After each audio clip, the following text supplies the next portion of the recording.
لاہور میں سخت گرمی کے بعد ابر کرم کھل کر برسا۔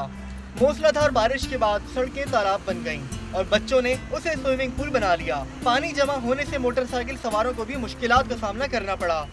اسلام آباد میں بارش ہوئی تو عدالتوں کے ریکارڈ رومز میں پانی ٹپکتا رہا، جس کے باعث ریکارڈ ضائع ہونے کا خدشہ پیدا ہو گیا۔ گجرانوالہ اور گرد و نواح میں بھی تیز ہواؤں کے ساتھ جم کر بادل گرجے برسے۔ بچے بڑے سڑکوں پر نہا کر لطف اندوز ہوتے رہے۔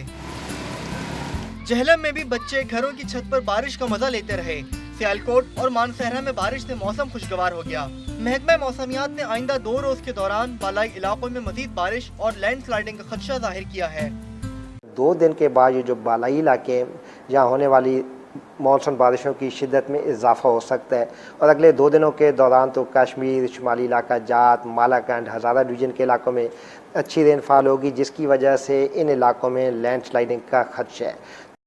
محکمہ موسمیات کے مطابق سندھ میں داخل ہونے والے مانسون کا سسٹم اب کمزور پڑ چکا ہے۔ آج رات تک کراچی سمیت ساحلی علاقوں میں بوندا باندی ہو سکتی ہے، لیکن اس کے بعد آئندہ 2-3 روز کے دوران سندھ کے میدانی علاقوں میں موسم گرم اور خشک رہے گا۔